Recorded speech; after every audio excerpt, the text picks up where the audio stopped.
Everyone ages, and with that comes the inevitability of planning for the later years of life, and eventually, end-of-life care. If you're married, this responsibility extends not only to your own parents, but also to your spouse's parents. I, for one, have always treated my husband's family with the same care and concern as my own. After all, I married into this family, and I believed it was only natural to take on these responsibilities. However, it seemed my in-laws didn't see me as family. To them, I was merely a convenient housekeeper, or perhaps an ATM. I'm just a part-time worker, scraping by, managing our finances and household with effort and diligence. Despite my sacrifices, my in-laws, as well as my sister-in-law, showed me no gratitude, kindness, or reciprocation. They simply took advantage of my goodwill and hard work. When my sister-in-law had her first baby, I brought a thoughtful gift and hurried over to congratulate her. But when I arrived at her home, she greeted me alone at the door without so much as letting me see the baby. "Why are you trying to barge into our house? Just leave your gift at the door and go home." I was stunned by her rudeness. After years of enduring their whims and shouldering their burdens, I had finally had enough. If they wanted to treat me like an outsider, then so be it. I would start acting like one. My first step? Cutting off the monthly financial support I had been providing to my in-laws. My name is Michelle Davison. I'm 40 years old and live with my husband, Ryan. We don't have children, a choice we made together due to our laid-back personalities. Recently, I've noticed signs of early menopause, unexpected hot flashes, disrupted sleep, and occasional fevers at night. Despite my health challenges, I managed to keep myself busy and work 5 days a week at a part-time job. A few months ago, we celebrated my father's retirement. My parents had long dreamed of leaving the city for a more peaceful lifestyle, and they often consulted me for advice.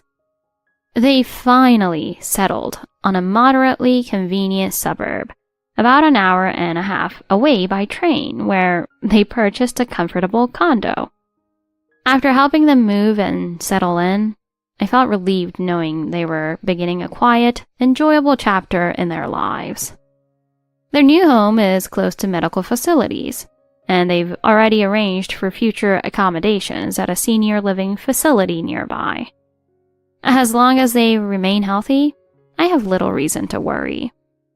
On the other hand, my in-laws' situation was much less stable. Ryan's mother had mentioned strange behavior from his father some time ago, but Ryan hadn't even made an effort to visit or call. Ryan has a much younger sister, Jenna, who is another challenge altogether. She often said things like, "You and Ryan will handle it if anything happens to Mom and Dad, right?"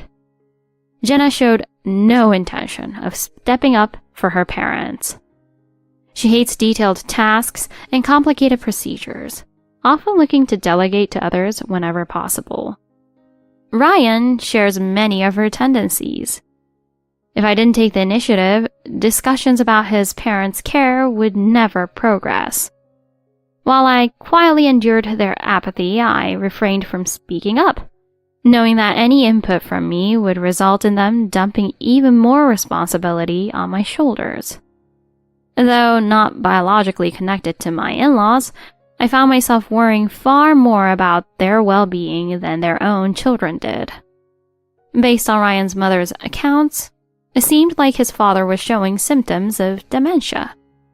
While dementia isn't curable, slowing its progression is possible with family support and proper care. Even if we considered moving him to a care facility, there was no guarantee we'd find an opening soon in this overcrowded senior care system. I mentioned these concerns to Ryan, suggesting that we visit facilities and secure a spot as early as possible. "Yeah, you're probably right," Ryan replied half-heartedly, but nothing ever came of it. Time passed with no progress until Ryan's father fell at home and had to be hospitalized. The fall resulted in a fractured hip, and additional health conditions were discovered during his hospital stay. The sudden change also caused his dementia to advance rapidly. Tasks he had managed just fine before were now impossible, and Ryan was caught off guard by how quickly things had deteriorated. "How could this happen so fast?" Ryan muttered, looking stressed. I couldn't help but snap. This was bound to happen eventually. You should have prepared yourself for this possibility. Jenna visited his father only once during his hospital stay. She didn't handle a single piece of laundry or paperwork and left without so much as a word of thanks to me. It was infuriating to watch the siblings act so detached, leaving everything to me while I juggled their father's care and hospital arrangements. Watching Ryan's father stare blankly at the ceiling, I couldn't suppress my frustrations. His declining health was worrisome, but so was the mounting cost of his extended hospital stay. Ryan and I needed to discuss how we'd manage these expenses. Even if his condition improved, his dementia meant a care facility would likely be necessary. Estimating the cost of caregiving was a priority, and I also worried about Ryan's mother living alone in their old house. While I disliked Ryan's mother for her years of harsh treatment toward me, I couldn't just ignore her situation. She had begun showing signs of early dementia herself. Though it wasn't yet severe enough to warrant immediate intervention, it raised questions about how long she could live alone safely. Their home was large, old, and difficult for one elderly person to maintain. After discussing our options, Ryan, his mother, and I decided to sell the house. The proceeds would go toward his father's hospital bills and a more manageable living arrangement for his mother. Ryan and I planned to purchase a modest home, keeping the possibility of having his mother live with us in the future. I don't want to live with you right away, but I want to be close enough for emergencies, his mother had said. The underlying assumption was that I, not Ryan or Jenna, would handle those emergencies. That had become so normalized that no one even thought to ask me if I was okay with it. To make things easier for her, we proposed renting her a small nearby apartment. Jenna didn't object to the plan. "That's fine by me," she said, clearly relieved that she wouldn't have to get involved. Ryan's mother, however, seemed slightly reluctant. "I always imagined living with Jenna someday, but I suppose I'll have to settle for this," she said. Jenna, unmarried at 30, was in a relationship and considering marriage. It was clear neither Jenna nor Ryan's mother wanted to burden Jenna's potential new family with caregiving responsibilities. Unsurprisingly, Ryan passively watched the conversation unfold without contributing anything. Ryan's mother heaped gratitude onto him while I stayed quiet. Being a daughter-in-law is such a thankless job, I thought to myself. With a general plan in place, we moved forward with selling the house. That's when the first major problem arose. The house was still under Ryan's father's name. Legally, only the property owner could sell it, and his father's deteriorating health made that impossible. The real estate agent advised us to appoint a legal guardian for his father to handle the property sale. Typically, this role goes to a close family member, but there's no strict rule about it. I explained this to Ryan, but as expected, he refused to get involved. "Just let me know when the paperwork's ready. You're better at this stuff anyway." His dismissive attitude made my blood boil. "This isn't just paperwork. You're his son and the eldest child. You should be handling this," I retorted. "I don't see the point," It's just an old house, and the money will go to bills anyway. His lack of concern left me seething. I realized arguing was futile and decided to take on the guardian role myself. But I made it clear to Ryan and Jenna that I wouldn't tolerate interference later. Once I handle this, you both need to stay out of it, I warned them. They both agreed without hesitation, which only underscored how little they cared. Acting as the legal guardian involved navigating a labyrinth of paperwork and court filings. While exhausting, I kept going, knowing how critical the house sale was for covering Ryan's father's care. Just as I completed the paperwork, tragedy struck. Ryan's father passed away unexpectedly. He has seemed stable, so the news left everyone shocked. Ryan, as the eldest son, nominally took charge of funeral arrangements. In reality, most of the planning fell to me while Ryan and Jenna remained unhelpful. Ryan's mother struggled with worsening memory issues, often forgetting who some of the attendees were. One guest remarked, "Michelle, you're the rock holding this family together." It was meant as a compliment, but it only deepened my resentment. Why is it always me? I thought. After the funeral, the property ownership had to be legally transferred to the next of kin. Once again, Ryan and Jenna declined. I don't want to deal with the hassle. Just sell it and let me know when you have the money. Yeah, same. Just make sure I get my share. Their selfishness was staggering. I snapped. That money will be used for your mother's care. It's not a windfall for you two to split. Oh, come on, Michelle. It's not like Dad was in the hospital that long. We deserve a little extra. Exactly.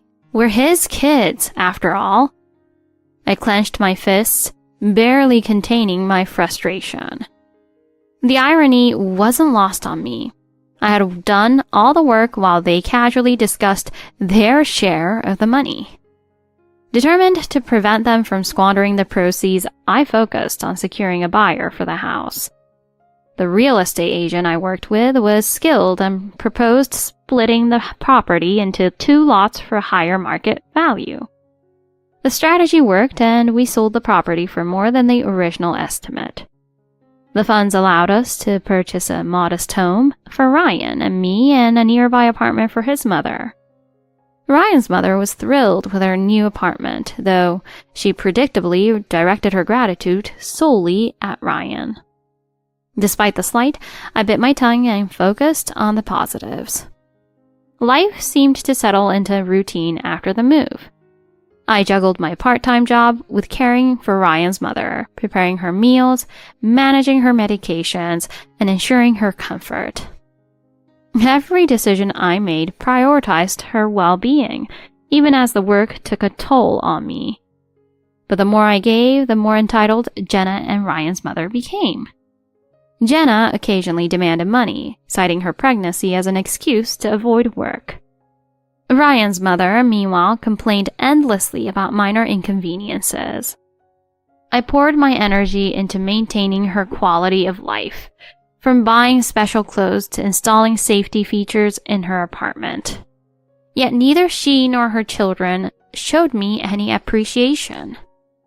I tried to console myself with the thought that I was doing the right thing, but the constant disrespect made it harder to endure. Despite everything, I held on to the hope that Jenna's baby would bring some joy and perhaps soften the family dynamics. I imagined her child bringing Ryan's mother some happiness, possibly slowing the progression of her dementia. And maybe, just maybe, Jenna would finally grow up and take on some responsibility. A week after Jenna gave birth, I visited her home with a carefully chosen gift for the baby. My expectations weren't high, but I believed showing kindness was the right thing to do. Jenna greeted me at the door, wearing a sour expression. Congratulations, Jenna. How are you feeling? Is the baby doing well? Yeah, whatever. What do you want? Her dismissive tone caught me off guard. She opened the door just enough to stand halfway outside, one foot awkwardly propped in a sandal. I tried to keep things civil. "I brought a gift for the baby. May I come in?" Jenna sighed loudly, her annoyance palpable. "What are you trying to do? Push your way in? Just leave the gift and go." Her rudeness struck a nerve. I thought of all the times I had helped her and her family, the countless sacrifices I'd made. And now she couldn't even invite me in for a minute to meet her child? Jenna thrust her hand out. "Come on, give it to me already." I froze, feeling the weight of every insult and unspoken slight crash over me. It became painfully clear. To Jenna and the rest of them, I was just a tool, someone to be used and discarded. For years, I had justified my efforts by telling myself I was part of their family, but at that moment, I realized they had never seen me that way. You know what, Jenna? Forget it. Keep living your comfortable little life. Just don't expect me to be part of it anymore. I turned on my heel and left without handing over the gift. My next step was clear. I would stop all financial support for Ryan's mother and Jenna immediately. No more playing the role of the self-sacrificing wife or sister-in-law. The following Monday was payday, but this time, not a single cent went to them. That evening, my phone buzzed with a call from Jenna. "What's going on? Mom said her rent payment didn't go through. You're still covering it, right?" "No, I'm not. That's your mom's responsibility. Or yours. You're her actual family, remember?" "You can't just stop like that. How's she supposed to manage?" "That's not my concern anymore, Jenna. Figure it out." I hung up, feeling a mixture of relief and anger. Cutting them off financially was only the beginning. I also informed the landlord of Ryan's mother's apartment that the lease would not be renewed. She would have to move in with Jenna or find another solution. Of course, Jenna wasn't happy about this. Over the next week, she bombarded me with calls and texts, demanding an explanation. Each time I repeated the same thing, I was done. Meanwhile, I began making arrangements to sell the house. It was legally mine, thanks to the earlier transfer of ownership. Ryan and his family would have to live somewhere else to live. Predictably, Ryan was the next to reach out. "What the hell, Michelle? Jenna said you're selling the house. You can't just kick us out." "Actually, I can. It's my house. You're all free to make other arrangements." "You're being ridiculous. What about Mom? Where's she supposed to go?" "That's for you and Jenna to figure out. I'm not involved anymore." Ryan sputtered excuses, but I cut him off. "You and your sister made it clear that I'm just a stranger, so now I'm acting like one." Over the next month, the house sold, and Ryan, his mother, and Jenna were forced to move. Jenna's husband, overwhelmed by the chaos, eventually left her. Ryan struggled to find a new place, and his mother's health began to deteriorate further. Meanwhile, I moved into a cozy apartment across town. For the first time in years, I felt free. My part-time job became full-time, and I started saving for my future. I had no idea what the next chapter of my life would bring, but I was ready to face it on my own terms.